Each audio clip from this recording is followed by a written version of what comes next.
Hi everyone, I'm Diana with Living on the Fault Lines, my corner of the blog world where I am talking about healing after loss and including the tragic loss of suicide. Unfortunately, not many people are talking about it, and the reason I am is because I found myself in the aftermath nearly 5 years ago when my husband took his life. And as the mother of 3 young children, I really found the legacy and the stigma and the silence to be quite terrifying. So I began talking about it and speaking to people as a way to find my way through. And I also started this wonderful project called the Healing Project Interviews. And today I'm really excited to have Dr. McElheran. I found her on this amazing TED Talk, which I'm going to put the link to below, which was about trauma, change, and resilience. And she shared some really fabulous ideas that today we're going to talk about. But I wanted to give you a little bit of her background. She is a clinical psychologist and the executive director of WGM Psychology and Associates in Calgary, Canada. She completed her graduate work at Stanford University, where she obtained specialized training in the treatment of post-traumatic stress disorder. She's a nationally recognized provider of EMDR, which is eye movement desensitization and reprocessing, and a certified supervisor in prolonged exposure for PTSD, which is the gold standard intervention for trauma-related problems. She works specifically with first responders, active duty members of the Canadian Forces, the Royal Canadian Mounted Police, medical personnel, and others who are impacted by traumatic events. Her work, A Conceptual Model of Post-Traumatic Growth, was recently published in the Canadian Psychology Quarterly, and she's a member of the American Psychological Association, Canadian Psychological Association, as well as many other prestigious organizations. Quite a mouthful of all kinds of wonderful accolades. So thank you so much for joining me today. I really appreciate it. Well, thank you for having me. It really is my pleasure, and I'm very excited to hear about your project. So it's really my pleasure to be part of it. Yeah, it's great. And I'm trying to introduce, as I told you, just different energies into this arena of the aftermath, which is very enshrouded with silence and stigma, so that people can kind of start stepping in and talking about it in a more comfortable way. And one of the things in your TED Talk that I really loved, well, a number of things that I loved, but one of them was you mentioned something that really caught my ear when you said, depending on the circumstances, anyone is capable of anything. And I'd love it if we could talk about that, because I think of one of the difficulties with suicide is, first of all, that idea that somebody near you is even contemplating something like this. Yeah. And bringing that into the fold, and really sort of understanding that human beings are fragile and frail, and we are capable of things. I mean, I found it going through the aftermath, of things, really surprised myself that I did. So I'd love to talk about that a little bit, and then lead more into, the need to be with other people and in terms of healing and everything after that. Sure, absolutely. That idea for me really emerged, well, it's emerged and then continued to evolve over time. I work with, as you described in kind of my bio there, I work with all sorts of people who have been in all sorts of circumstances. And sometimes those circumstances have been where they've had to, even take arms up and harm other people. And sometimes it's been things that people have done to themselves that they never thought that they would have ever come close to doing. So what I've really kind of taken from that is that we can't expect ourselves to follow by a certain preordained set of rules. We are very, very responsive and reactive to the things that happen in our environment. And that's actually fundamentally kind of the way that we're made. We're constantly learning and picking things up from the things that are happening in our world, and that guides our responses. So particularly when you start to get into this world of trauma and people recovering from trauma, I think it's really important that we do reassess our assumptions about what we think when people do or experience certain things, and really the fact that in a lot of cases we're probably a stone's throw from having those things happen in our own worlds, right? As I say in my TED Talk, none of us is immune or possibly going to escape the potential of going through a traumatic event. And I just think kind of globally as a global community, it's important that we recognize that, because I think that allows us to foster a different sense of compassion and understanding and willingness as we move through our worlds. So true. Yeah, I there were a few things that happened right in the immediate aftermath that really surprised me. You know, that just overtaken by emotion and, you know, different things. And I think the understanding that people are capable of things and that they're thinking of things really allows them to be more compassionate in the aftermath about understanding why it happened.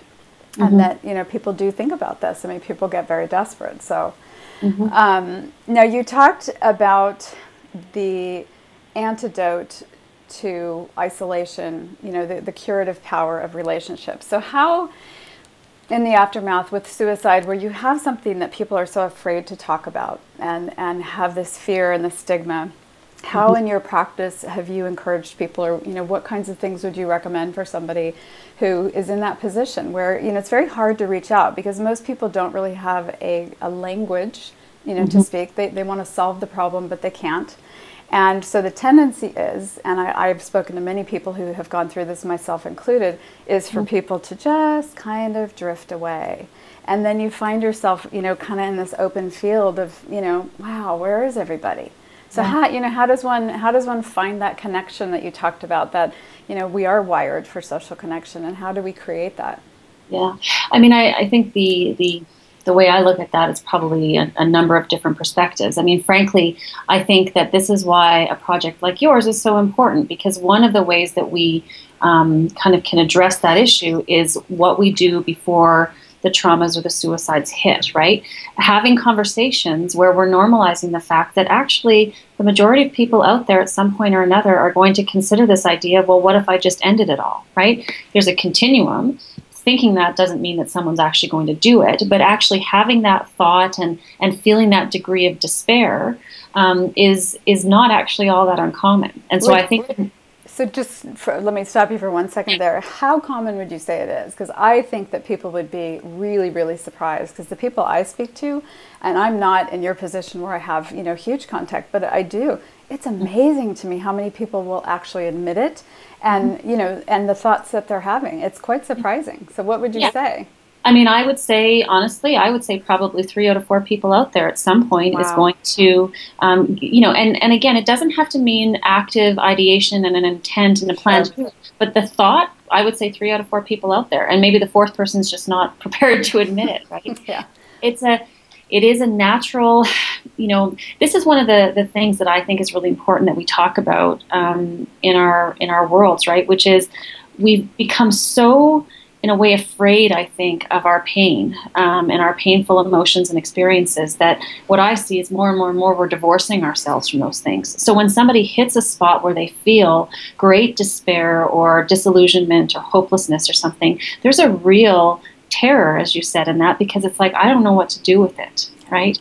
So, you know, I actually think the more that we can be having these kinds of conversations and allow us to re-engage with ourselves on a whole spectrum and not just the little parts that we want or we like or we prefer, the more we can be sort of holistic in our approaches to ourselves and our own inner worlds. I hope the less scary it's going to be for people to admit that, yeah, you know what, I went through a rough patch and I did think about ending my life. You know, I didn't do it and, you know, whatever, but I did think about it. I think that's a big part of where we need to start.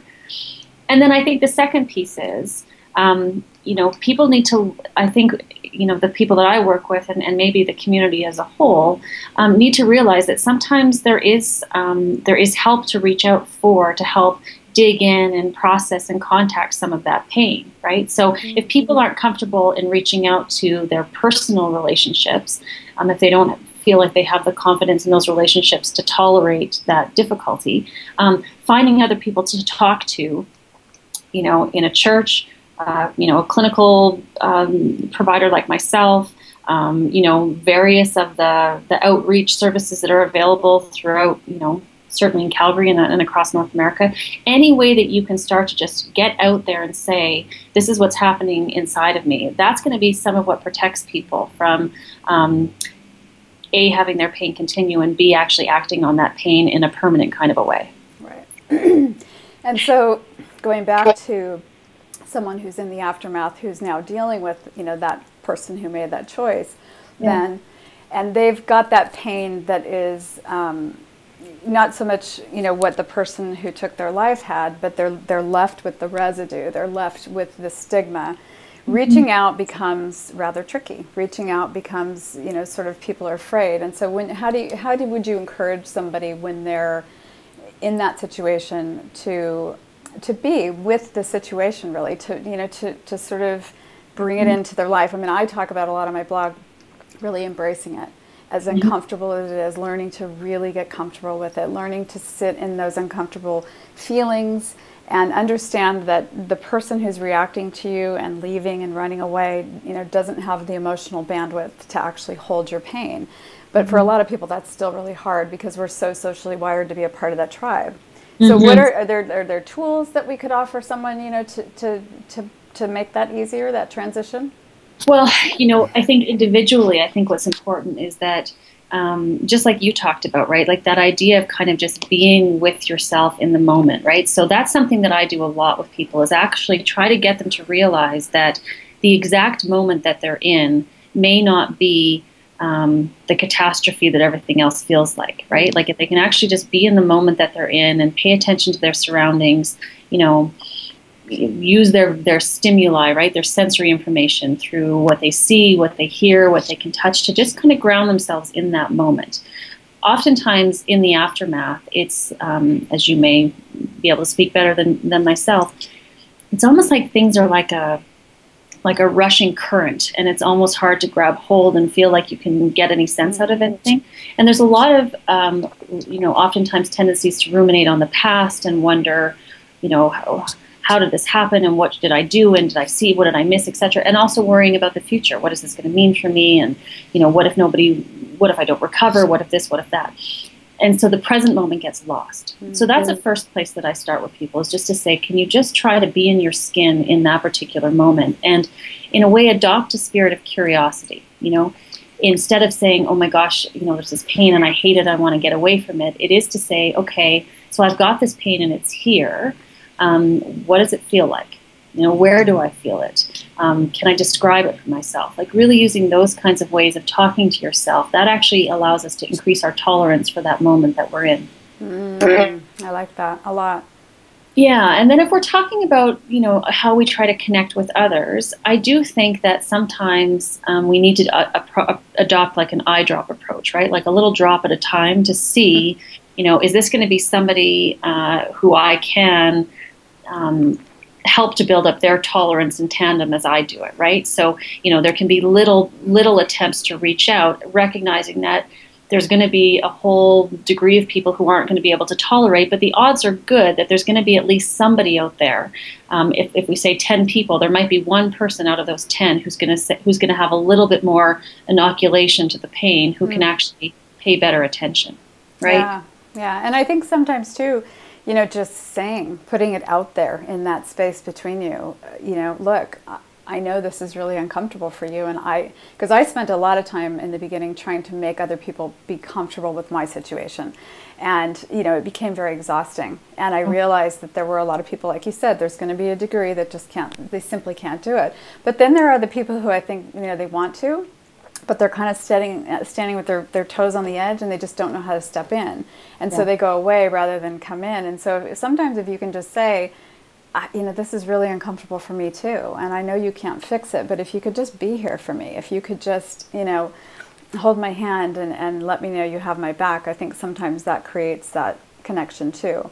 I couldn't agree more. And you know what? I actually think we can't underestimate how incredibly cathartic and therapeutic that is for people. I mean, I feel that all the time in my work. You know, if someone comes to see me and maybe they've had a family member commit suicide or something else really horrible has happened in their life, I can't fix that. But sometimes being willing to bear witness and be present to what the person is thinking and feeling and expressing, I mean, again, it's incredibly powerful for people in that healing space that they're needing, you know. And I agree. I think sometimes prefacing conversations by saying, you know, I'm sure you feel helpless. I feel helpless. I don't know what to do. I just need to know that you're there. I just need to know that you can sit with me or just listen. You know, I'm not expecting you to be able to do anything about this, right?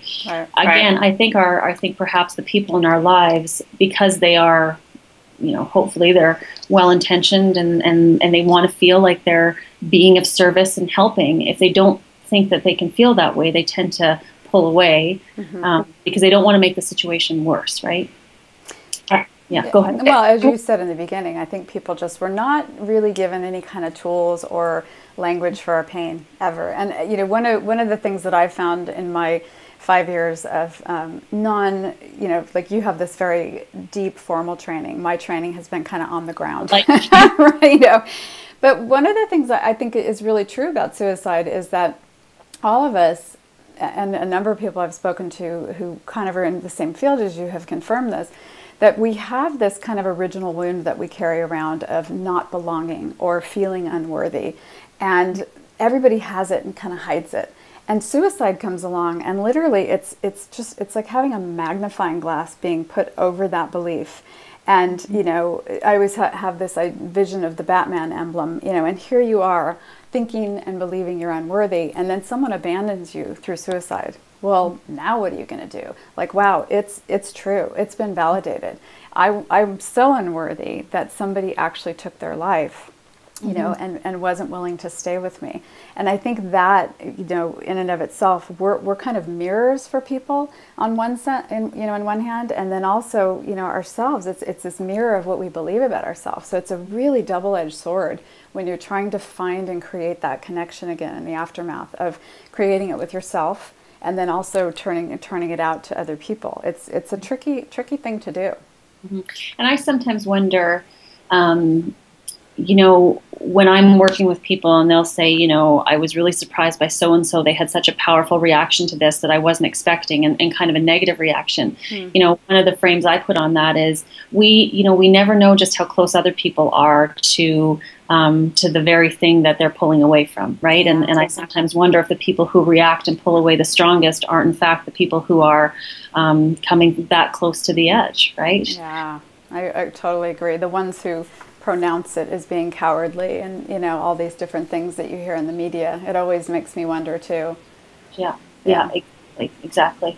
And, when I think of suicide, I think, suicide, as I said, if the majority of us out there at some point in time are going to think about it, suicide is one of the options that we have when we feel like we have a problem that we can't solve, right?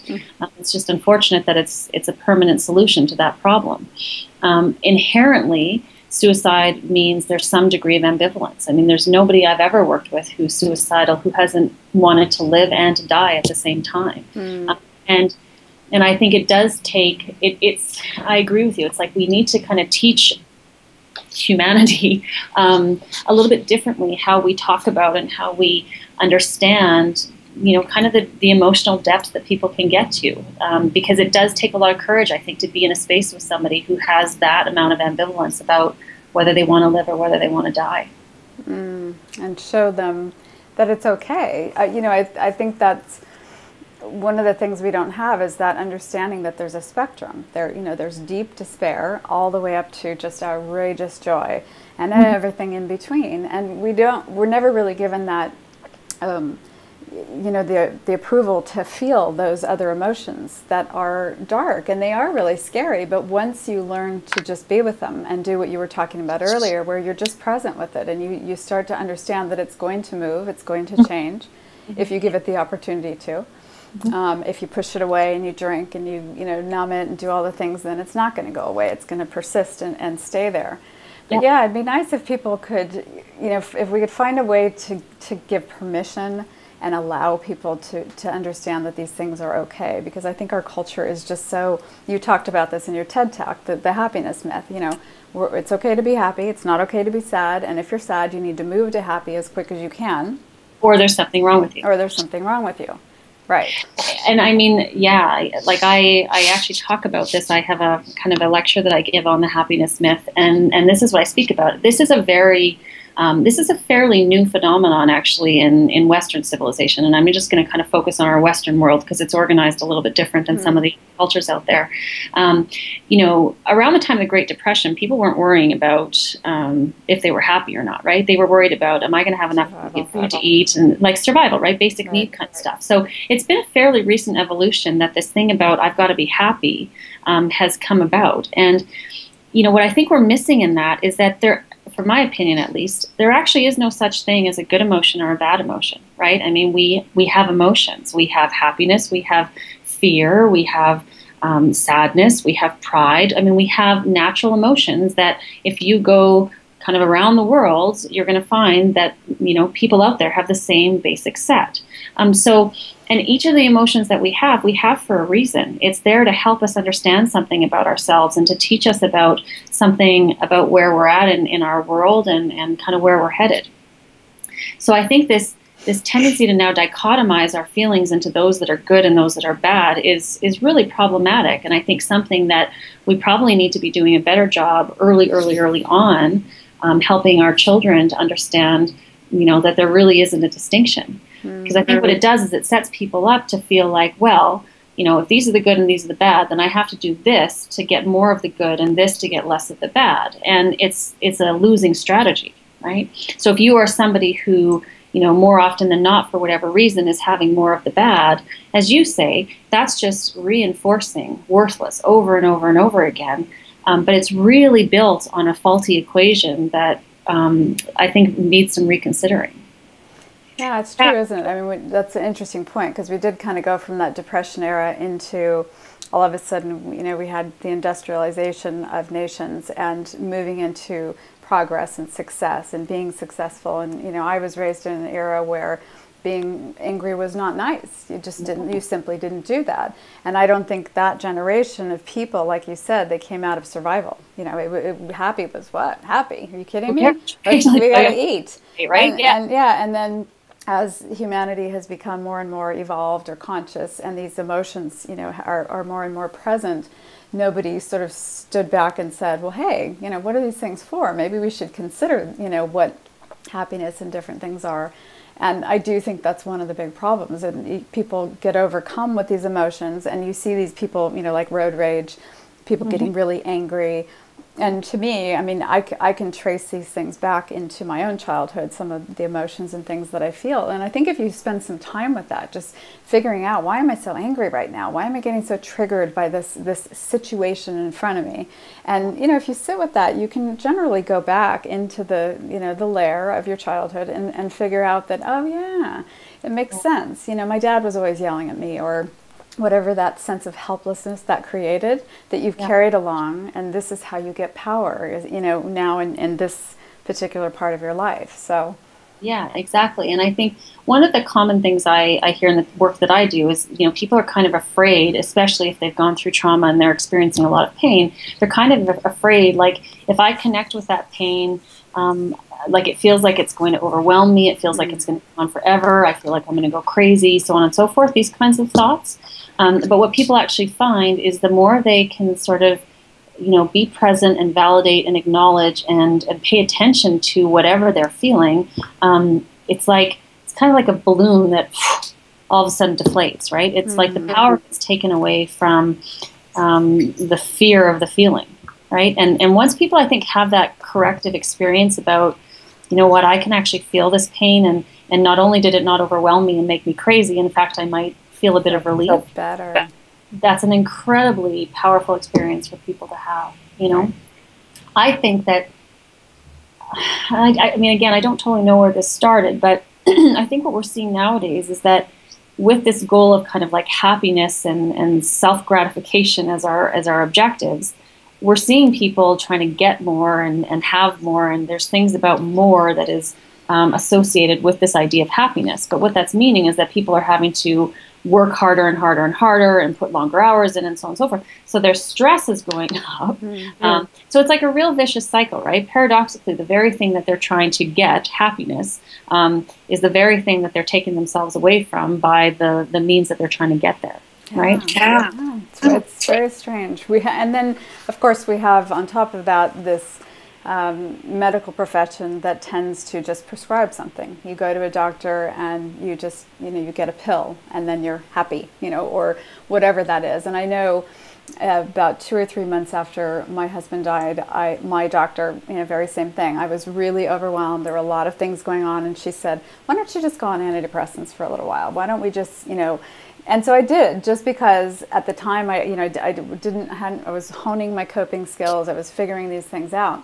And I literally felt like I was here and my emotions were kind of out over here. And I just felt flat. Like there was no sense of really being alive. And so after about 2 months, I went off them because I just didn't feel like I could function. But I think, these numbers you read about how many people are on antidepressants and anti-anxieties, which, I think can be a bridge to certain things. They're certainly, they're not all evil.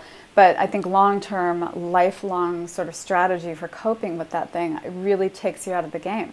Your emotions, like you said, they mean something. I mean, it doesn't mean that you have to act on them. It doesn't mean that if you're angry, you have to go out and, take a baseball bat to the neighborhood. But it does mean something. There's some really profound, deep sort of directional signs that they're giving you if you can listen to them. Absolutely. I mean, this is how our identities form when we're children, right? I mean, we have to have our feelings to help us, input the information we're getting and digest it and make sense of it. And this is very much how we form who we are and who we're going to be. So, I mean, I agree. I agree. I think medications have their place in certain circumstances, and bridging can be one of them. But if a medication is being used to say, well, I'll take this so that I don't have to feel that, right? It's like assembly line. It's assembly line processing or something, right? Like it's not actually letting ourselves really allow ourselves to have our humanity, right? Because we're not robotic. We're not just kind of put this in and get out, output there. We're more complex than that. And the more we can kind of embody that stance, I think, like on a kind of daily basis, outside of when the awful things happen, I think the more prepared we're going to be when the tough things do come along, right?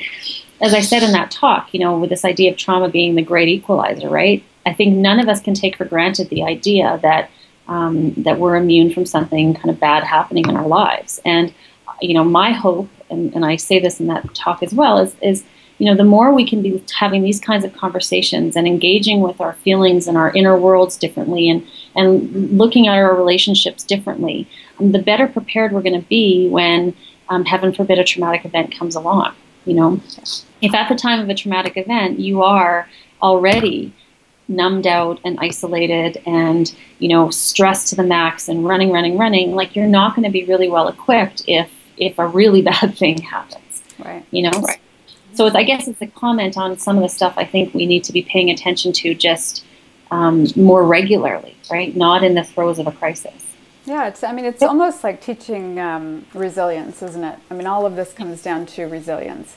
And at the end of the day, I think people are, I know for myself, I'm much happier today, even having gone through this very traumatic experience than I was, the day before it started. Because at that time I lived very much, compartmentalized everything. And I had, judgment around, oh, I can't feel that way. I can't get angry. I stuffed things in. I was always sitting there, getting emotional and saying to myself, don't cry, don't cry, don't cry, stop crying. Yeah.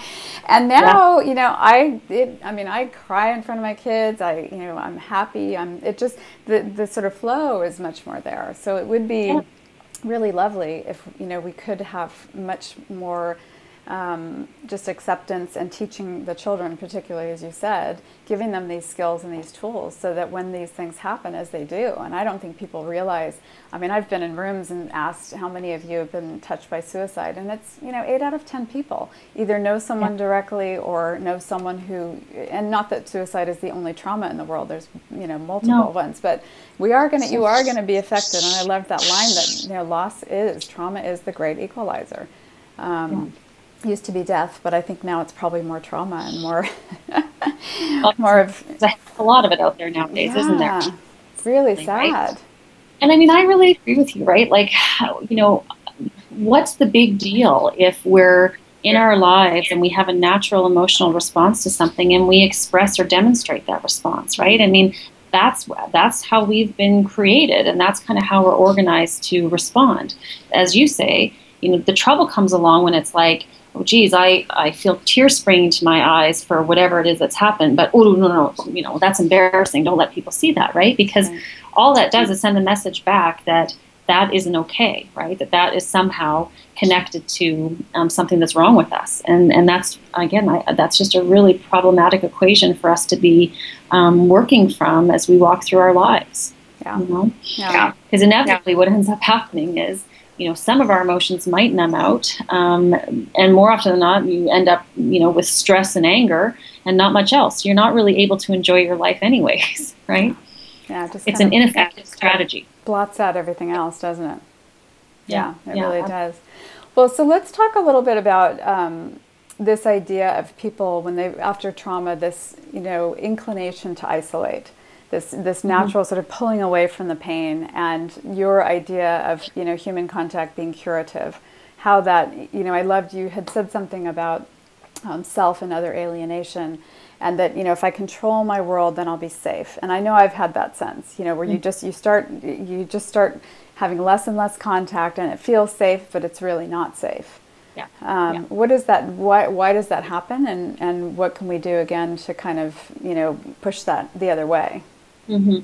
So, in a way, it's kind of like, you can't turn on the television nowadays or go on the internet without seeing some kind of a, public service kind of a thing about what to look out for skin cancer or some other kind of, you've got to be get moles or whatever. So physically, in the physical world of health, we're really good at saying, okay, pay attention to these things. Now, I guess psychologically, what I think is important for people to know is that when we hit a rough patch and when we hit pain, a natural reaction to that is to want to protect ourselves. Mm-hmm. It is to want to try to get away from that thing that's hurting us or scaring us or threatening us in some way. So I think from the get-go, it's important for people to know that that's a natural reaction. And then equally important to know that that reaction can't be the thing that is maintained, right? Mm-hmm. There's a really, I'm not sure if you've ever sort of heard about or read this study, but there's this interesting study. It's a study that happened with monkeys many years ago, and a monkey was given the option of, it kind of got to choose which mother it wanted. One mother would provide it with water and food, and the other mother had a terry towel wrapped around it, so it was a bit soft and had a bit of texture and what have you. And the study showed that actually given the option, between the needs of food and water or the needs for kind of touch and comfort, the monkeys went for comfort, right? And I mean, I guess, there's some parallels there to human experience, which is we need touch and comfort and connection and that sense of sort of being held and cared about by other people. So as much as in the time of pain, we're going to want to pull away from that, we also need to equally understand that our natural healing and our natural inclination to get better is going to happen in the context of how we connect with other people. Right. Yeah, no, I think that's very true. It's just, I don't know, maybe it's rejection. Maybe people are afraid of reaching out and not being able to get that. I know a lot of the people I meet, they're just so desperate for that. They don't have that sense of nurturing or that, that sense of the monkey with the blanket on it. And then they end up rejecting themselves and rejecting it completely. You just isolate completely because you're afraid of going out and trying to get it and being pushed away even further. Yeah, and I agree. I mean, I think there is fear there for people about, if I really lay myself vulnerable in front of another, am I going to be kind of accepted and validated in a way that's going to feel okay to me, right? And so, certainly, you hope that people have a strong support group around them when this type of thing happens, and that there are people that people can turn to who, again, even if they can't fix it, are willing to just sort of pay attention or even, be a voice on the end of the phone, right? Because that other alienation, I think people feel so misunderstood and so alone, and as if no one could understand what they're going through. And so they just, they crater in on themselves because that just feels like the more protective thing for them to do. And so, trying to have a little bit of a seed of doubt that that's actually the case, right? That, maybe there's going to be exactly that 1 out of 10 person who is going to be able to have some degree of resonance with maybe not exactly what you were going through, but with, the fact that painful things do happen, So, I do think that there's something here about the strength of relationships that you have before something bad happens, a recognition that you're going to want to pull away from your pain when it happens, and also that fundamental understanding that your healing is not going to happen with you on an island by yourself. Mm-hmm. As you know, maybe as compelling as that might be in the early stages, unfortunately, over time, it just becomes ineffective. Right. Because once people start to feel as though they're not understood, the more they pull away from people, the less understood they're going to feel. Hmm. Well, and also, I think understanding that if people pull away from you, that it's not a reflection of you. It's not, that it's okay to then seek other kinds of support. Because I think what happens to a lot of people in the aftermath of a suicide is they try to cling to that, life raft of social connection that they had beforehand. Bless you. And, those people aren't equipped sometimes, to be that support for you any longer. So if that life raft is, draining out of air and sinking, that it's okay to actually let go of that and start seeking out other forms of support out there. Well, and I would say, try to have a number of different life rafts, right? I mean, and in a way, it's like try not to get everything that you need from one raft, yeah. Right? Because we're all walking through the world with our own limitations and our own capacities and our own flaws and foibles, right? And so we're not going to be able to get every emotional need met from one person, right? I mean, I don't even think that that's necessarily possible in marriages, right? I mean, we all of us have a whole complexity to what we need. So having multiple different outlets that we can turn to, that's going to be protective against that idea of, well, if this person lets me down, then forget it. I'm going to give up and not move forward, right? Right. Because help and support can come in all kinds of different forms. I also think that's important to keep in mind. It doesn't necessarily have to be a sitting down and a meeting of the minds and hearts and connection with one person face to face, right? I mean, sure, that's lovely, but the kind of support and connection I'm talking about doesn't have to be that prototype. It can come in the form of, talking to a professional. It can come to talking to someone on a spiritual basis. It can be over the phone. I mean, it can be, now that we have all the technology that we do, it can be in support groups that you can find online. I mean, I don't want to limit people in terms of how they connect. I just want to say connect. Connect. And the more time and the more different ways you have to do that, the greater the potential is going to be that you're going to, get through your process of healing maybe a little bit easier than it would be if it was just you by yourself. Well, and so let's segue into your comments and your talk about the importance of struggle to reemerge and to be transformed, which is basically what we're talking about here. That, part of this journey, and it is, I've lived it, so I know, is the struggle. And it is understanding that you're going to have to let go of people, you're going to have to reach out to people. And in doing that, you are going to be building your resilience. And so I'd love to just have you go a little deeper on the struggle, because I think that's something we all, it's like the pain. Everybody runs. Nobody wants to struggle. We want to be happy. So would in the struggle, there's so much treasure there, isn't there? Oh my gosh, absolutely. And really that's where we learn the most about ourselves. I mean, I'm happy to hear you now say that you feel like you've kind of maybe a little bit come out on the other end and you've learned some things and you're different, that in a way that you wouldn't have been if you hadn't gone through it. And I think that story is very, very true.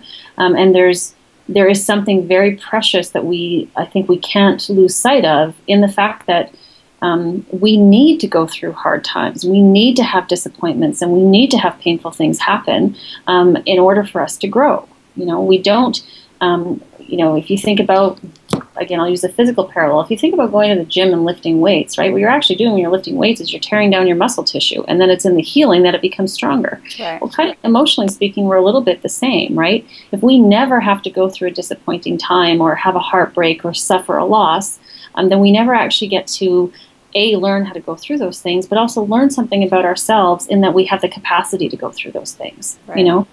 I send a message to, particularly to parents, I guess, out there, and say, let your kids experience disappointment, let them experience pain, help them, teach them how to go through that, but don't protect them from it, because in fact you're making them less competent as human beings in the long run. Yeah, I just read something the other day. It was very funny, and this famous author, and he said something about how we've raised a generation of children who basically have never even skinned their knees because the parents have been running to their aid. And you really do wonder about that. I mean, I have to say, I wouldn't wish this on anybody. I wouldn't want to live this again.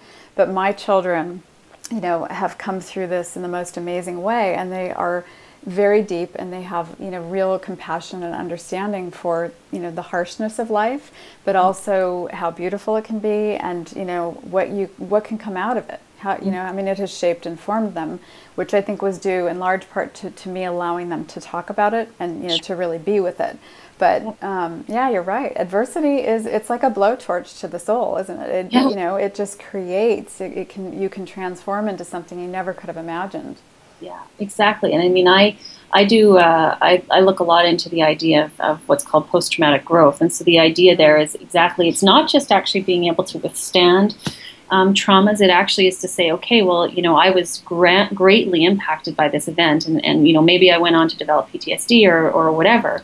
But because I went through that thing, I have now grown beyond what I was before this thing happened, right? And I guess that's where, I believe that we're very scared of going through tough times. Like, there's so much fear about, well, what if it happened to me? And I guess to some extent I want to shift that and say, well, not that you wish these things on people, but in a way, can we try to, I don't know, welcome them in a different way, in the fact that it does allow us to grow and develop a depth of understanding and a depth of humanity that we don't get to if times are just always easy, Because I think that's the case with, like, even with your kids, perhaps, developing empathy and developing compassion, and really being able to have depth in relationships, particularly when something difficult comes along.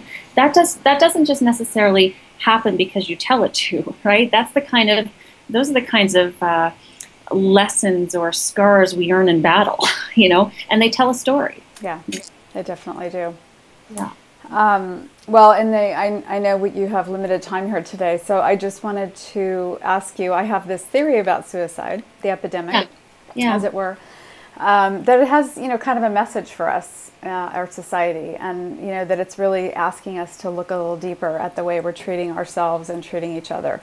So I'd love it if you would share maybe any reflections on that in terms of how people can connect with themselves better, or outwardly, in an effort just to create reweave really the social fabric. Mm-hmm. I think that I agree. I mean, I think that suicide reflects, that real sense of desperation, that real sense of not knowing how to be with oneself in a time when you're in a great amount of pain. And so I think that, being able to kind of take ourselves and be gentle with ourselves and be accepting of ourselves, however we happen to be, coming back to that present moment idea, however we find ourselves in that moment is okay, right?